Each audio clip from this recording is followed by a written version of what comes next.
ॐ सहनावतु सहनौ भुनक्तु सह वीर्यङ्करवावहै तेजस्विनावधीतमस्तु मा विद्विषावहै। ॐ शान्ति शान्ति शान्तिः। ॐ पूर्णमदः पूर्णमिदं पूर्णात् पूर्णमुदच्यते पूर्णस्य पूर्णमादाय पूर्णमेवावशिष्यते। ॐ शान्ति शान्ति शान्तिः।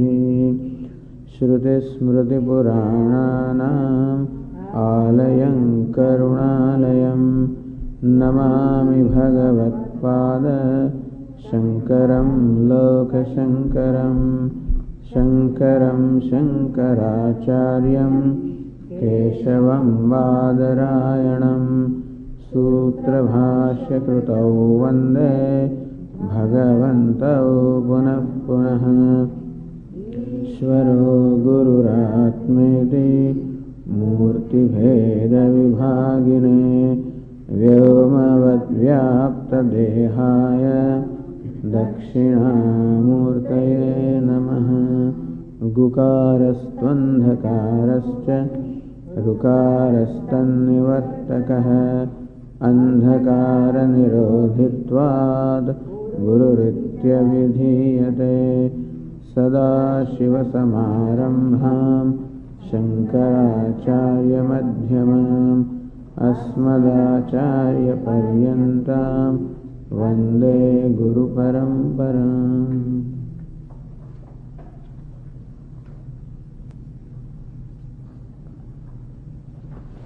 Yesterday we gave a brief summary of the first 17 verses of this 18th chapter, and also said that it also summarizes the important teaching of the whole Bhagavad Gītā, where Lord Krishna is teaching us sannyasa or renunciation. This is the Vedic teaching of tyaga or renunciation. Renunciation of that which is for me a cause of sorrow. So, on account of holding on to many things, the human being is unhappy.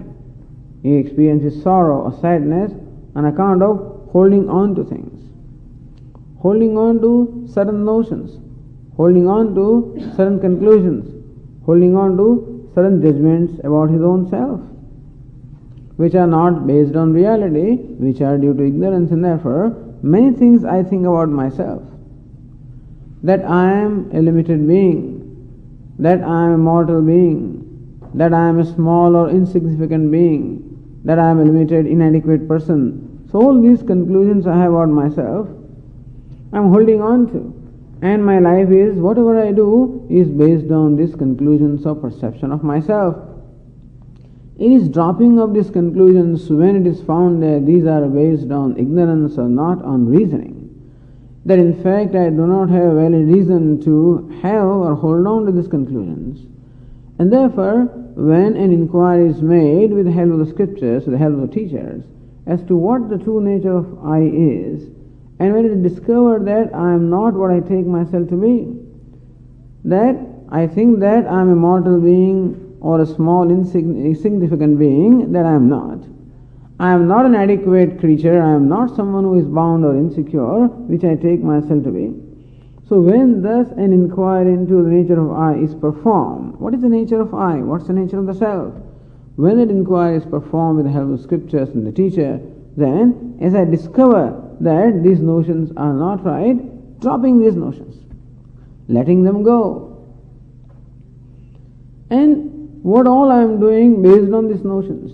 So when I look upon myself as an incomplete or inadequate being, I look upon myself as a small creature, then there is fear, there is insecurity. And therefore, a lot of things or most of the things I do in my life are originating from a sense of fear or a sense of insecurity.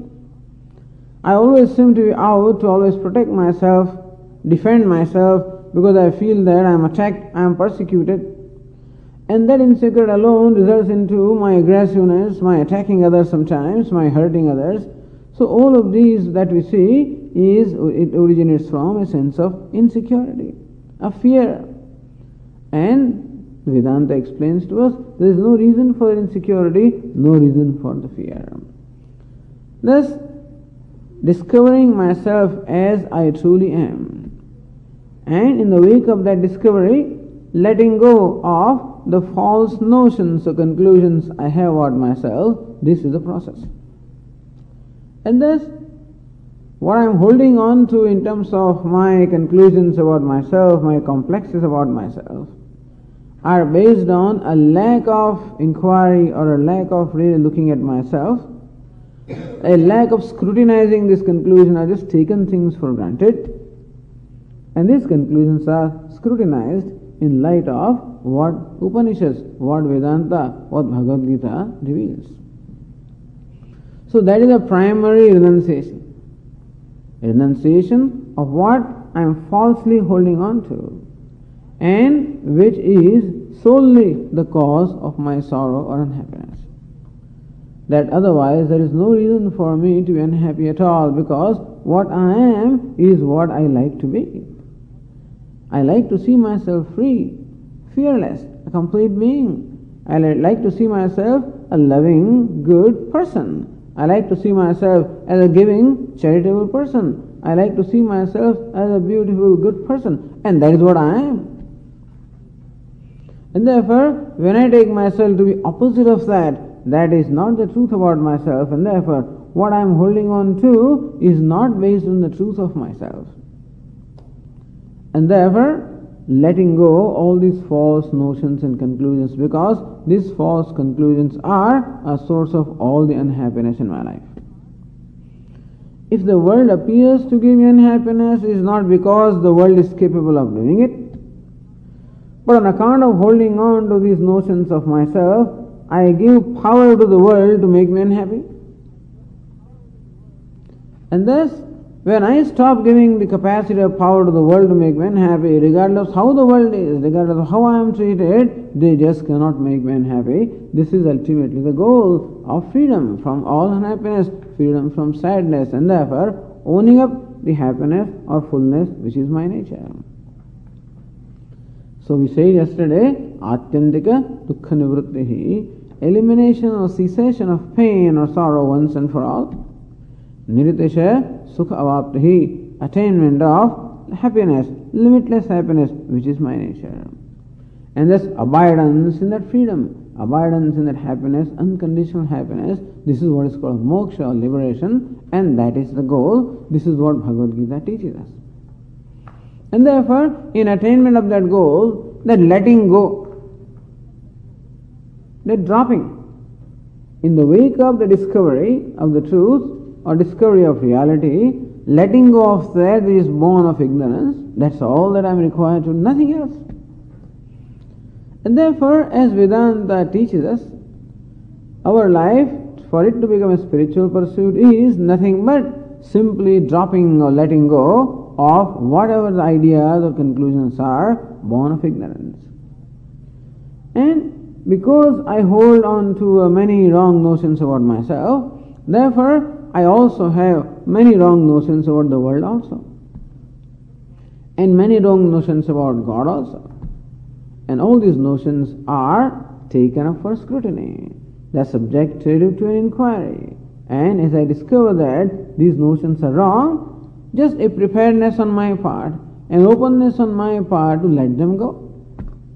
And that is how I relieve myself of a tremendous burden. And as this burden is let go, I keep on discovering the freedom. Ultimately, when all the burden goes away, I find myself completely free. And therefore understand that as Vedanta teaches us, the freedom is nothing but freedom from my own notions, my own conclusions, my own judgments about myself. There is no other freedom to be sought. Although I feel that I am being bound by circumstances, that I am, this man is a creature, which is always bound by circumstances. I think there is a world that oppresses me, that persecutes me. This is what I think, but that is not so. As I said, it is I who gives the world a capacity to do whatever it appears to be doing to me. In fact, it is I who is doing to myself. And therefore, just stop hurting yourself. Stop condemning yourself. Stop rejecting yourself. This is what Vedanta teaches us. And that is called renunciation. Can you believe that? Renunciation is simply desisting from rejecting myself, desisting from unaccepting myself, owning up myself, discovering myself, accepting myself, owning up myself. And when I am able to accept myself, I find that I have no difficulty in accepting the world also. When I find that I am a beautiful person, then I find that the whole world also is very beautiful. When I find that I am a loving person, I have no difficulty in discovering that love everywhere. And therefore, it is not merely a discovery of myself, in fact, it is a discovery of the whole existence. It is not only discovering a comfort with myself, it is discovering comfort with everything. And thus, being always at home, being always comfortable with myself as well as with everything. At all times, at all places and all conditions, is what is called moksha, is called freedom. And that is the goal that Bhagavad Gītā and Vedanta presents before us. There is nothing magical about it, nothing miraculous about it. This is something very practical. And this does not require anything unusual. The usual day-to-day life that I am living and the day-to-day experiences that I have, all of the experiences alone are subjected to scrutiny, and based on that, the teaching proceeds. And therefore, the teaching of Vedanta is based on our day-to-day life as we live. And therefore, it doesn't call for any unusual experience. Doesn't require any miracle to happen, because whatever happens is enough to help us to understand the reality of ourselves and reality of life.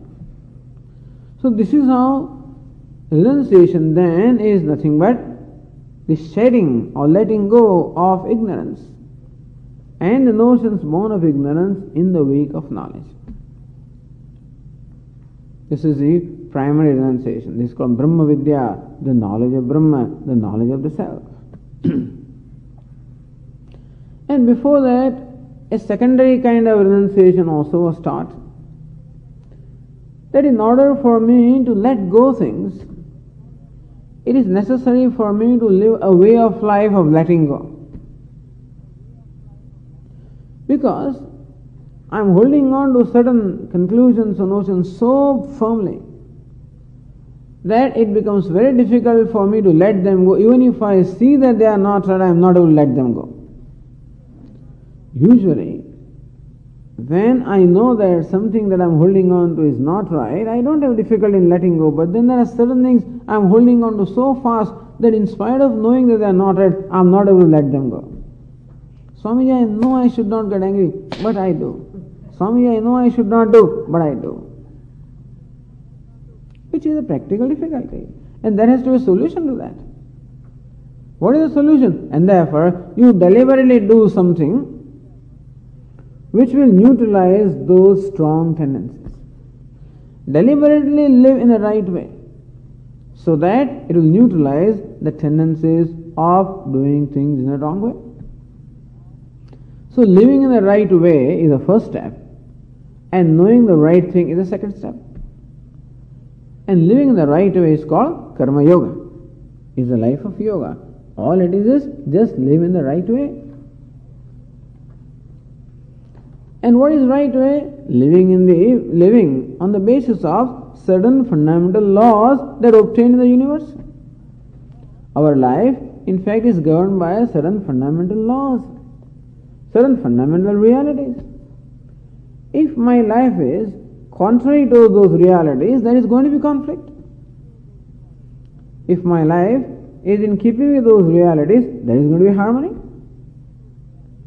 And therefore, living in a way which is a harmonious way, this is the first step.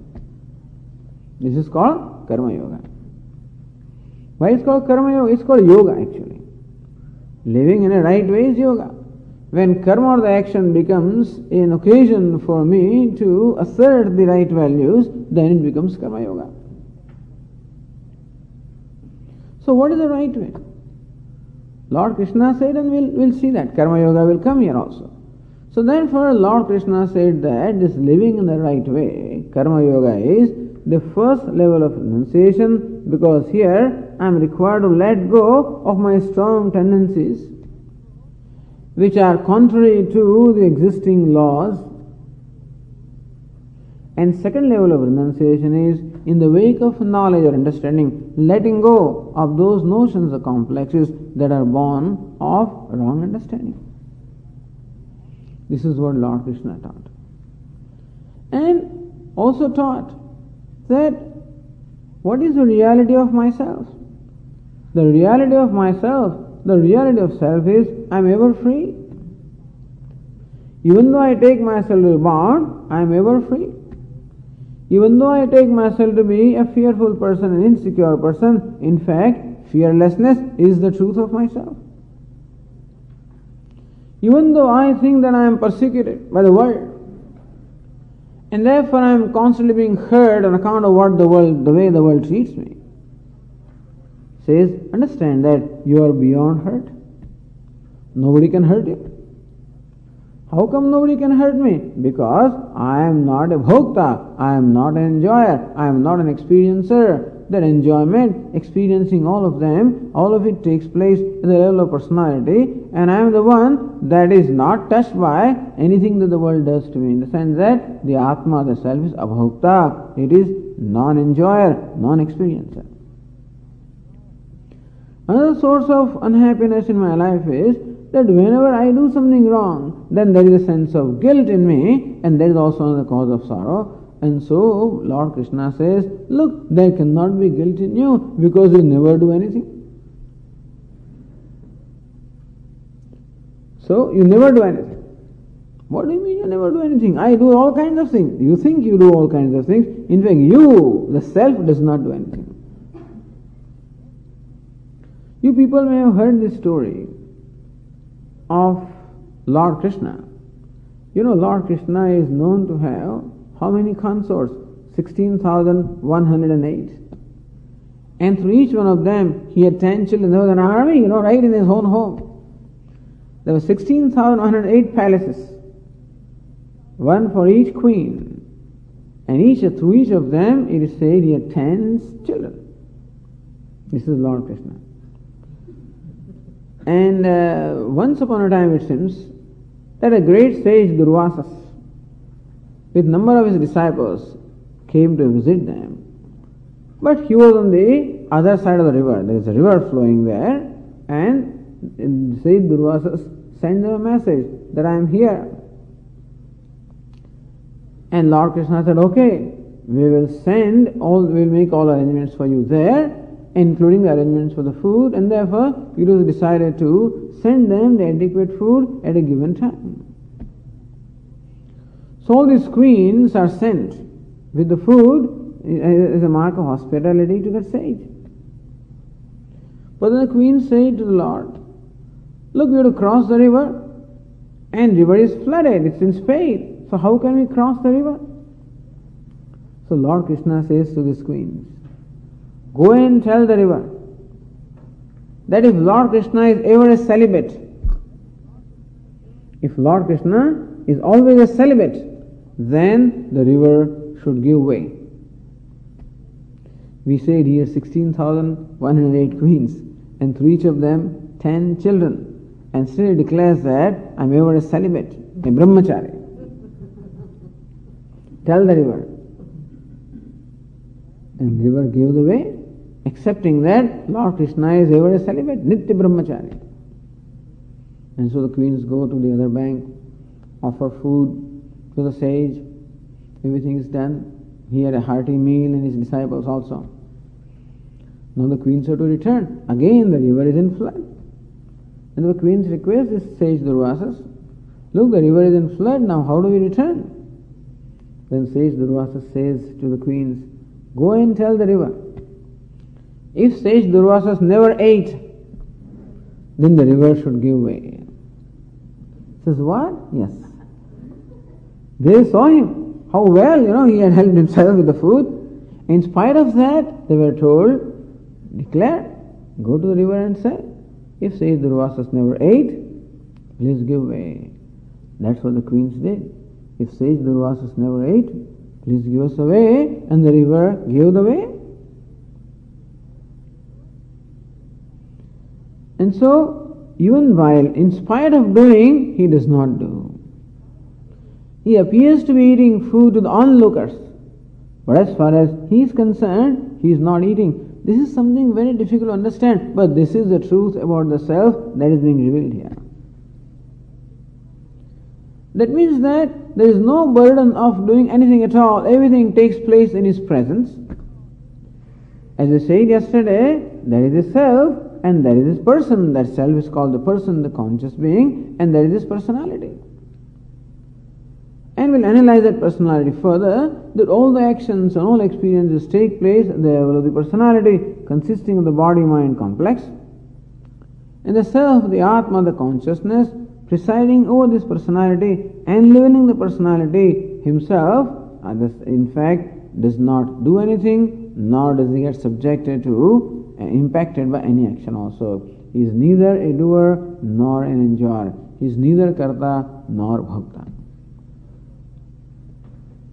So knowing this, that I am simply the presence, I am merely the consciousness in presence of whom everything takes place, in presence of whom all actions take place, in presence of whom all experiences take place, and therefore neither am I an agent of action nor an agent of experience. I am merely a witness, merely blessing everything. Like the sun is a witness of what all is happening on the earth. When the sun rises, all the creatures get enlivened, and that's how they become active. So sun is responsible for the life and activity on this earth. Without the sun, there could not be life, could not be activity. However, sun does not directly participate in any activity at all. In his presence, everything takes place. The idea is that the presence itself is so powerful that nothing needs to be done for things to take place. That's how Lord Krishna is portrayed. In Vrindavan, Lord Krishna plays on his flute, the music. That itself appears to be so enchanting that all the living creatures in that region, not only human beings but animals, including even trees and the grass, all of them get transfixed. All of them are attracted to that. Not that he has to invite them, merely by his presence they just come. He's sitting in the center and they all dance around him. This is a typical picture of Lord Krishna standing rather in the center, and all the gopis, all the cowherd maidens, they all dance around him.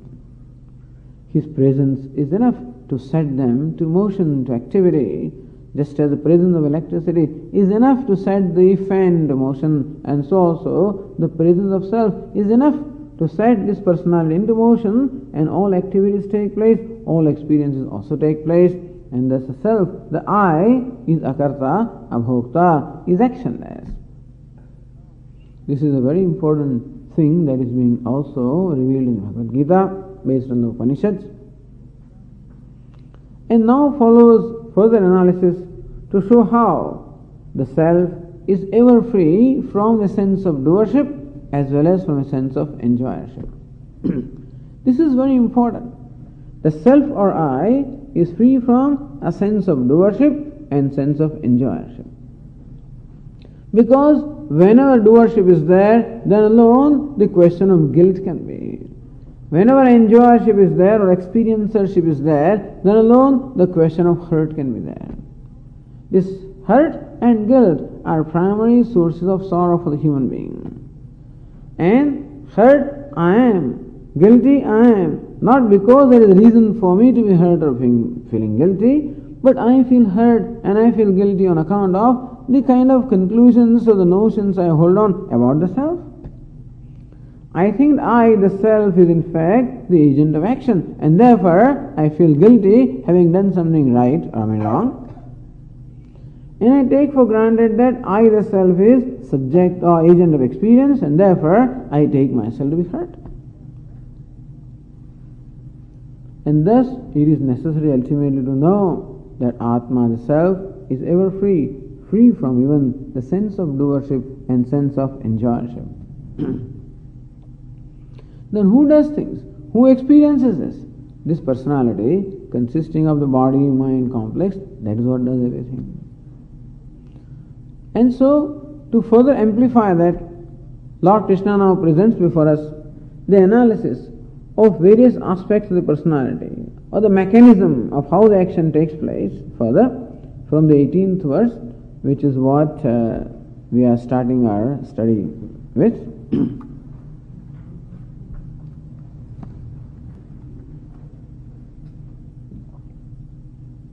I will chant, you please repeat after me.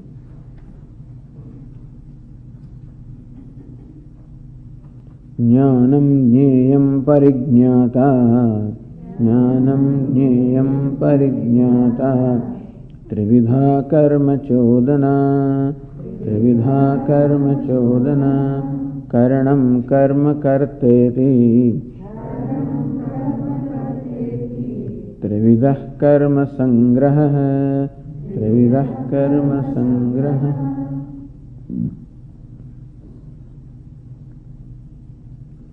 Lord Krishna in this verse explains to us the mechanism of action. What is that prompts the action? What is the impeller of the action? What is that induces the action? And what is it that performs the action? See? We take for granted that Atma, the self, induces the action. I tell my mind, I tell my sense organs to act, and therefore I, the self, is generally taken to be the one that induces all the actions. And I also take myself to the one who performs the actions. So an action can be performed when it is first induced or prompted. There is someone or something that prompts the action, that induces the action, that impels the action, and then action takes place. Action cannot take place just like that. Take, for example, take the case of a sculptor. This example comes to my mind often. He is a very great sculptor. He is once walking along, I guess, in the mountains, and sees a rock, which is rough and tough rock. He sees that, and somehow the sculptor sees in the rock something very beautiful. He sees in that a form of Lord Krishna. What to us appears to be just a rough and tough rock. In that rock, the sculptor sees a beautiful form and is induced to do something. So seeing that form is induced, and then he proceeds to perform an action, takes his hammer and chisel, and then starts chipping off, and then finally, after some time, we see a very beautiful figure of Lord Krishna emerging, unfolding or being unveiled from that rock. When I see the rock, nothing happens, but when he sees the rock, something happens to him. He is induced to do something. Depends, different people are induced in different ways. Many years ago, when we were traveling through Himalayas, looking at the beauty of the mountains, the Ganges, one of these students was an engineer, I guess, and he said, look at this, he addresses me and says, look, so and so, all this water, how about building dams here, or how about conserving this? And so that is the water of the river induces him to do that. When someone else sees a river like Ganga or the Yamuna, they say, hey, I want to take a dip. When some people see the river, they just want to plunge into that. Some people see a pool, they want to plunge into that, So they're induced. Once the inducement happens, and then the action takes place. So who induces action? Does Atma, the self, induce the action? Lord Krishna says no. Jnanam jneyam parignyata. Jnana means knowledge in general. Jneyam, the object of knowledge. Parignyata, the knower. Knower, known, and knowledge. When these three factors combine, then an action is induced. So I am thirsty, let us say. I'm walking along, trekking along a mountain trek, very thirsty. And I see a beautiful stream, water flowing in a stream among the mountains. Jnanam. This water is called Jnayam, the object of knowledge. I perceive that what I see is called Jnanam, the knowledge. And who am I? The Jnata, the knower. So when this combination takes place of knower, known and the knowledge, then I am induced. I see a small little waterfall, maybe 200 feet away. I am thirsty and there is an inducement that takes place. Come on, Swamiji, walk up there and drink that water. So before an action takes place, there must be an inducement of action. A desire, something that prompts the action. That is so. When we see things, when I see a very beautiful flower on a tree or a bush, I am induced, proceed there, pluck that flower. Even though it is written there in the garden, do not pluck flowers. But I see a beautiful rose, and then I can't resist it, and therefore I am induced to perform an action of plucking the flower. So it is important, this is important. Who induces the action? We take for granted that Atma or the Self is the one that induces action. Lord Krishna says, no, the inducement of action or impelling of an action takes place when this combination occurs, the knower, the known and the knowledge. The knower is not the Atma. Who is the knower? Ahankara. The ego is the knower. The object is the known and the interaction between them is called the knowledge. So we will find that in our mind, inducement or desire takes place when the combination of knower, known and knowledge is there. If Atma were the inducer, Atma is always there and still inducement does not take place. Inducement takes place when these three factors come into play. Then alone I acquire something or I get rid of something. Actions are generally of the nature of either acquiring something or giving up something. These actions take place when this combination of these three factors takes place: the known, the knowledge, the knower, the known and the knowledge. And then action takes place. Who performs the action? Second line says, Karanam karma karteti trividah karma sangraha. Karma sangraha. These are the three, the action is in fact located in these three. All of these three become the constituents for performance of an action. That is, these three in combination perform the action. So when the action is induced, when there is an inducement for the action, then who performs the action? Karanam karma karteti. Karta means doer, again the ego. Karma is the object upon which something is to be done. And karanam, the organ or the instrument with which something is done. These three. For example, take the act of splitting the wood. There is a wood splitter. He has an axe in his hand. Now when he performs an action of splitting the wood, these three are involved. The wood is there, which is called the karma, the object of action. The axe is there in his hand, that's called karanam, the instrument, the tool with which it is done. And the wood splitter is there, he is called karta, he is the agent of action who performs action. Merely wood splitter is there, but the axe is not there, and wood is there, and the splitter is there. Axe is not there, doesn't work. The wood splitter is there, the axe is there, wood is not there, doesn't work. The wood is there, axe is there, the person is not there, doesn't work. All the three must be there for the action to take place. All the three may be there and still action may not take place if the inducement is not there. Sometimes we have to induce our workers, come on, it's all there, work is all there. All the tools are also there. The fellow also is there, but he's sitting there, lying down, napping, dozing off. So supervisor comes along, hey, Ma, what are you doing? Wake him up. induce him. So no action can take place unless there is inducement of action.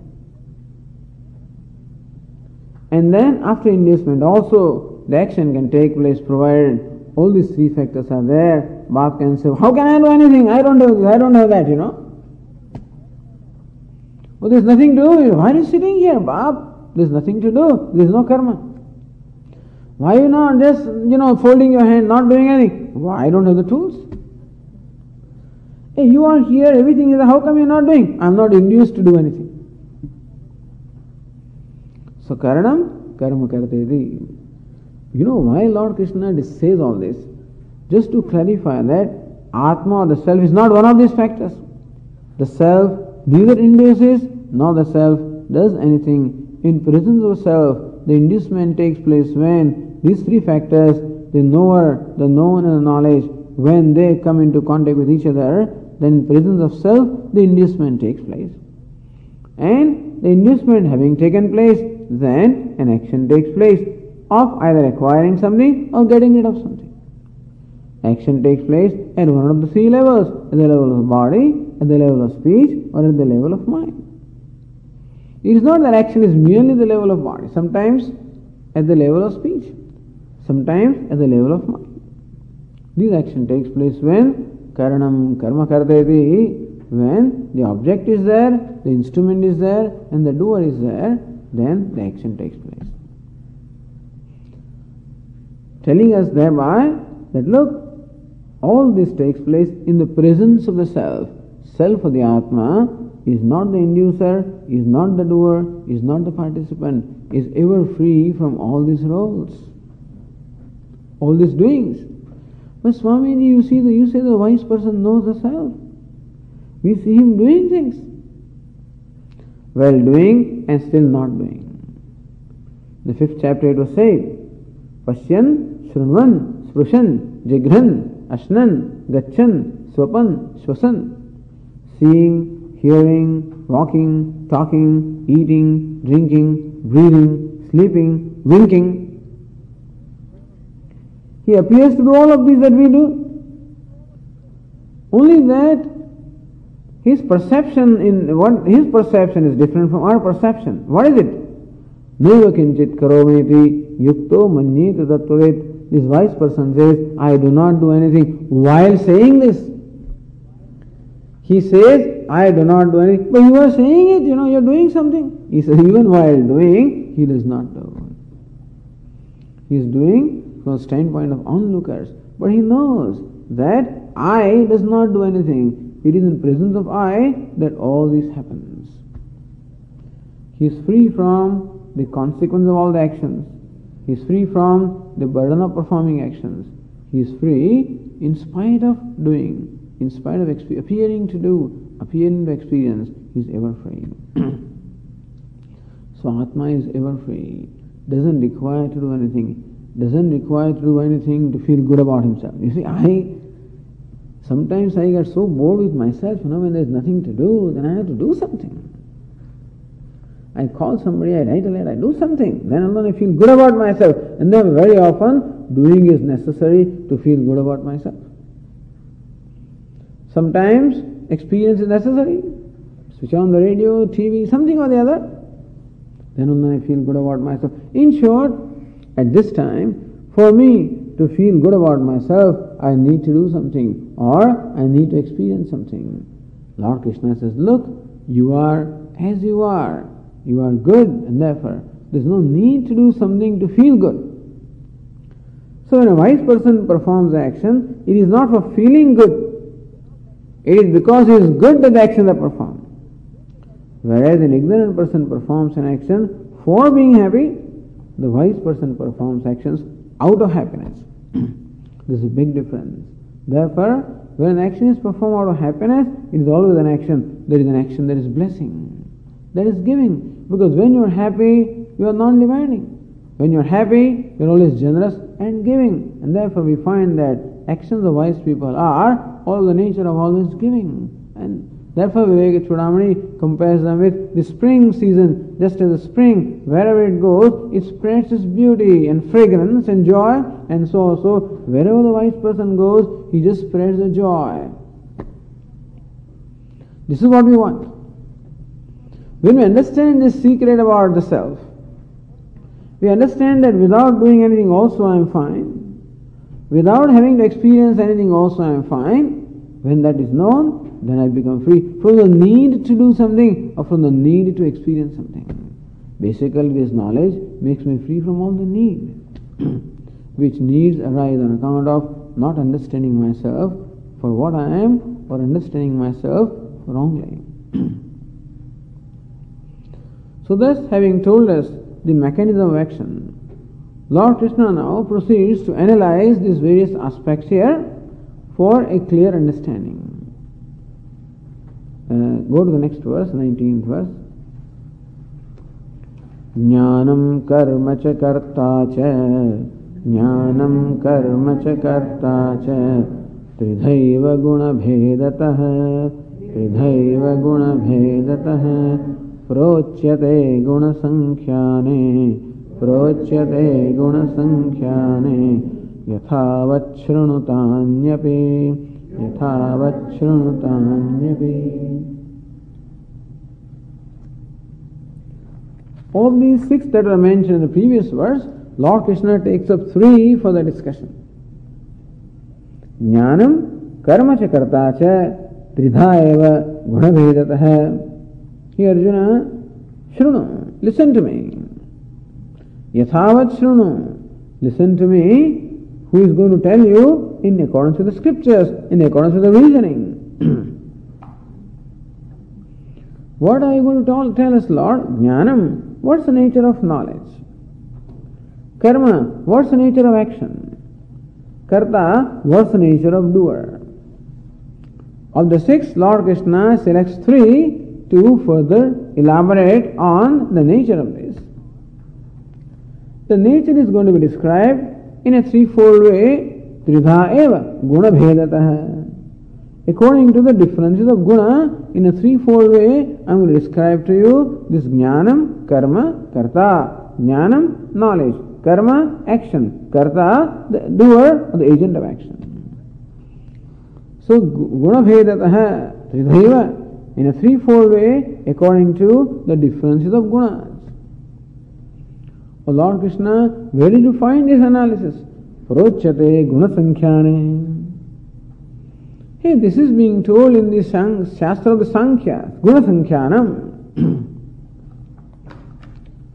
So this gunaha samyak chayante.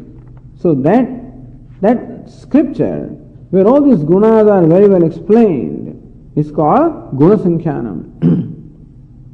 So gunaha samyak vyakhyāyantasmin shastre iti guna sankhyanam shastram kapinam shastram sankhya shastram. Here Arjuna, in a scripture called Sankhya. This is one of the six schools of thought in India. Yoga and Sankhya. So Vaisheshika and Nyaya. Yoga and Sankhya. Mimamsa and Vedanta. The Sankhyas are looked upon as authorities with reference to their analysis of this universe based on the three gunas, sattva.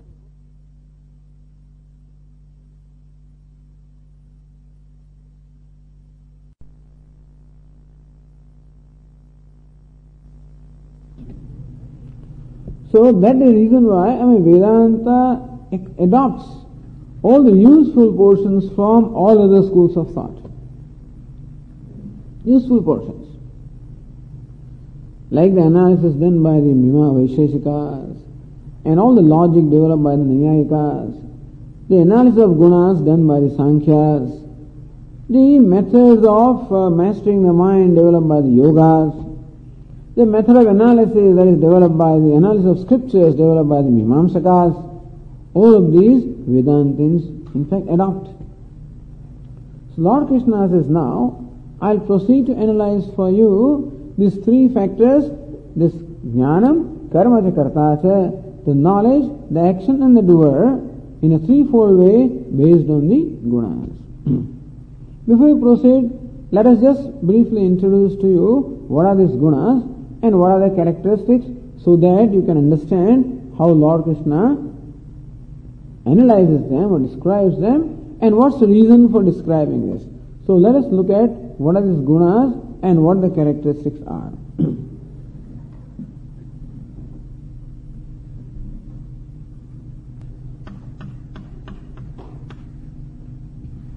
Analyzing the universe. There are different ways of analyzing our personality also. In fact, our personality, consisting of this body-mind complex, is part of the universe only. And so, sometimes the universe is described as made up of 5 elements. Sometimes it is described as made up of 5 atoms. Sometimes it is described as made up of these 3 gunas, sattva, rajas and tamas. Take our own personality. Our personality is made up of, we have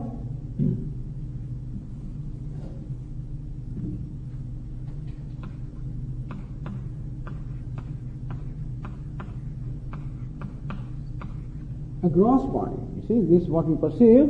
This body is called the gross body. Why is it called gross? Because it can be perceived. So whatever can be perceived by our senses is called gross.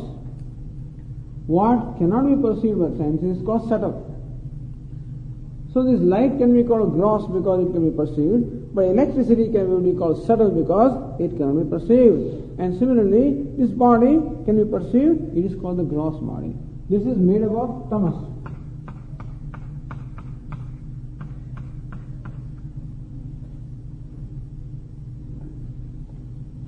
Then we have our organs of action.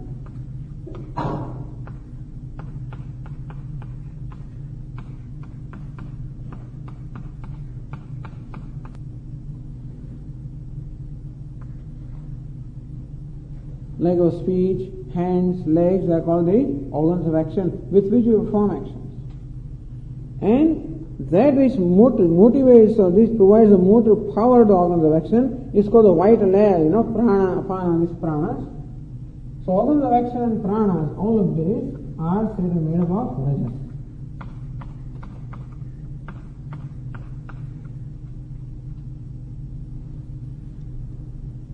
And then we have the organs of perception.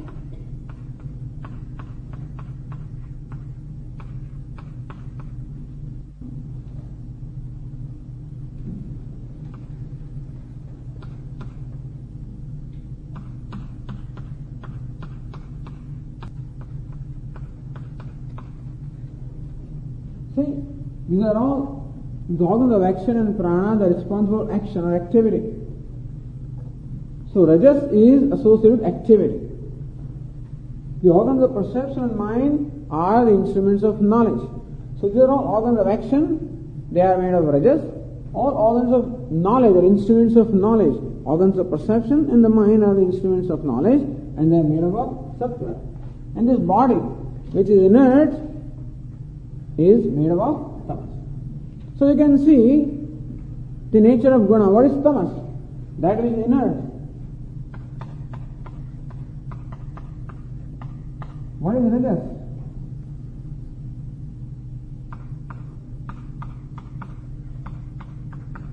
That which is active.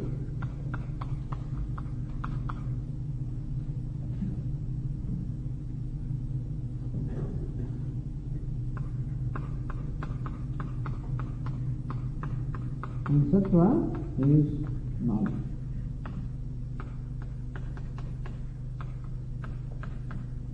Thus, Sankhya has explained that the whole universe is made up of these 3 constituents.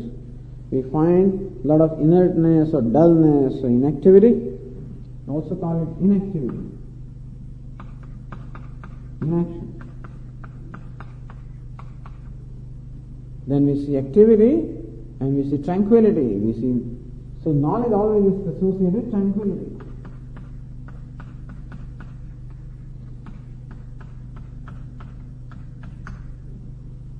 So this is what you find in this world.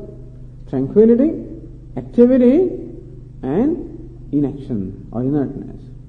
So sometimes you go to the mountains, rivers, you find the atmosphere very, very peaceful, very tranquil. You also feel very peaceful, tranquil.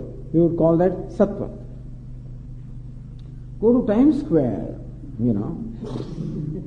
all kinds of inducement, all kinds of activities, that is the rajas. And then sometimes when you are lazy, sometimes you are just not in mood, you are very sleepy, you are tired, you cannot, don't have no initiative, no motivation to do something, that is the tamas. So we find ourselves sometimes no motivation at all. I couldn't just make myself get up, that's it, I had to go to sleep again. I knew there was a class coming up, I just could not get up. That's it. In the morning the alarm rings, I know I have to get up, go to meditation. And that is tamas. And sometimes you just feel like, Swami, I am going for jogging and I am going for playing and activity. That is rajas. And sometimes meditating, prayer, study, contemplation, that is the sattva. So we find our personality also composed of these three gunas, sattva, rajas and tamas. The universe also we find a lot of activity, wind is blowing, water is flowing, all the volcanoes, activity. Tranquility we find. And also inertia, inertness also we find. Therefore Sankhya explained that the whole universe, including our personality, is made up of the three gunas, sattva, rajas and tamas.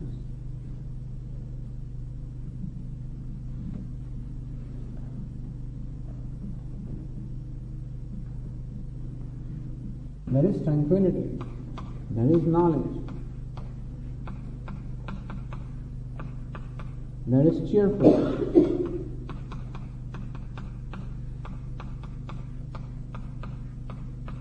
This happiness and cheerfulness are somewhat different, I feel happy if you use that word. I'm happy because there is some reason. Very nice show, I'm happy. My friend called, I'm happy. Some good food, I'm happy. So when the cause of happiness is outside of myself, that happiness that happens, when the cause is outside of myself, we would include that in rajas, But sometimes you're happy for no reason at all. Sometimes. You find yourself in good mood. Just you woke in the morning, you're in good mood. Whatever.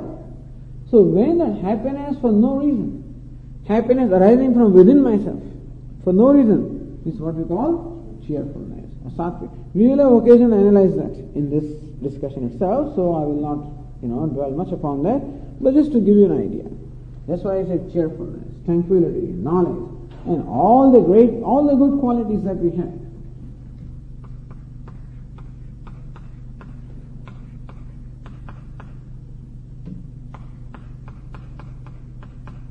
So when you find yourself kind, compassionate, loving, giving, charitable, you are sattvic. That is when sattva is predominant, then we find all these beautiful and noble qualities manifesting themselves.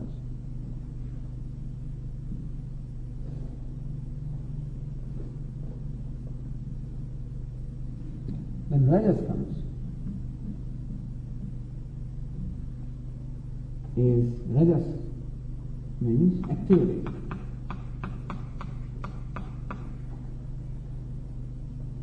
Restlessness.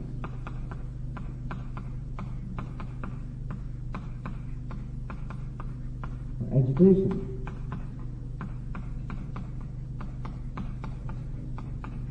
Greed.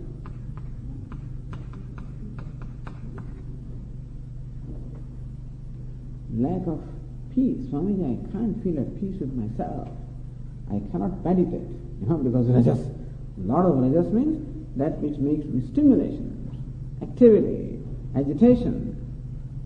And therefore when the mind is predominant in rajas, it keeps on driving me to do one thing after the other.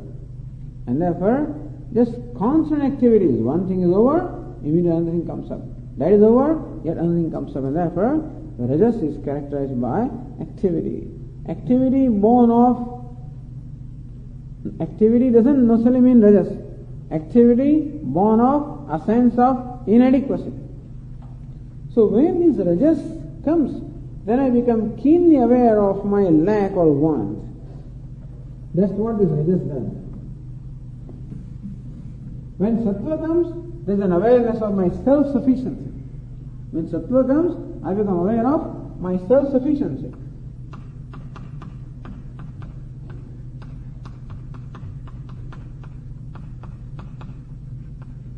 When rajas comes, I become keenly aware of my lack or want. So when there is rajas in my mind, I find myself a wanting person, a lacking person, a needy person. And therefore I become restless. That's the reason why I become active. And if that need continues, that lack continues, I keep on doing things one after the other and still don't find any peace at all. So this stage is called rajas. And tamas is what? Dullness. Therefore, lack of motivation.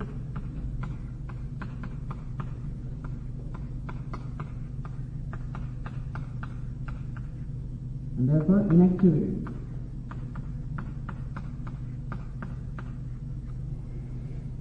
Or lack of discrimination, lack of perception, absence of clarity.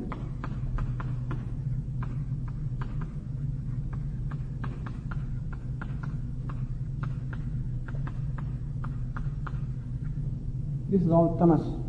And therefore, when my mind is overcome by tamas, I become dull, inactive, no initiative, no motivation, become like a stone. Rajas, I become like wind. And sattva, I become like a lake, So this is how sattva, rajas, tamas. Yeah. In rajas also lack of want is there? Lack of want? No, lack or want.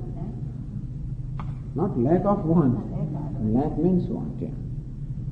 And I become keenly aware of my lack, keenly aware of my want, need.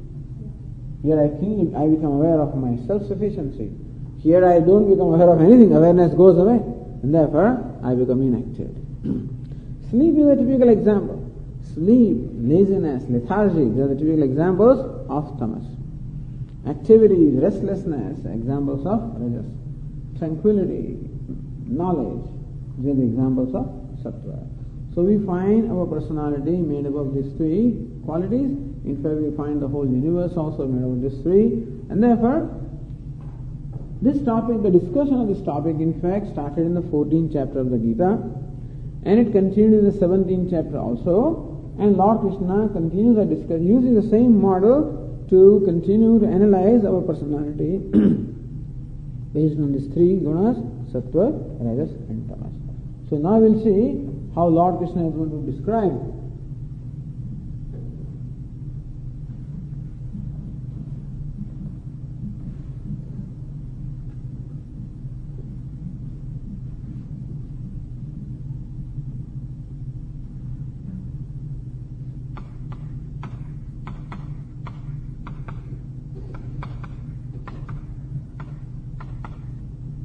So in 19th verse, Lord Krishna said, he is going to describe the jnanam, knowledge.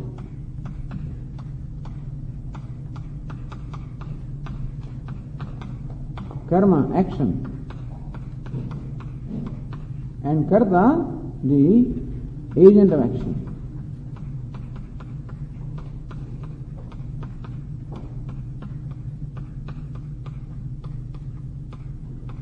So now we'll see how knowledge is also threefold: sattvic, rajas, tamas. Action also is threefold: sattvic, rajas, tamas. Agent of action, karta, the doer also is threefold: sattvic, rajas, and tamas. And so we'll continue with our discussion. So this is how the subsequent verses now will talk about these categories. Therefore there are 9 verses. Knowledge described as sattvic, rajas, tamas in 3 verses. Then similarly action, and similarly the karta, the agent of action.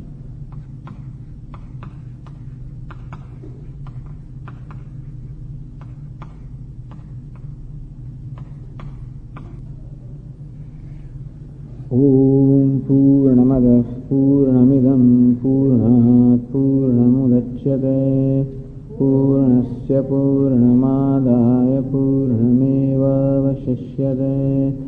ॐ शान्ति शान्ति शान्तिः।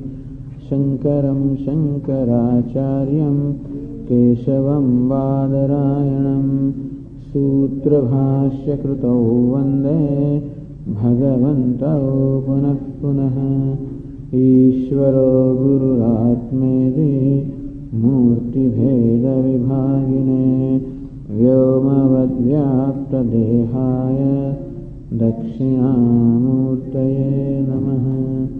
ॐ शान्ति शान्ति शान्तिः। हरिः ॐ। श्री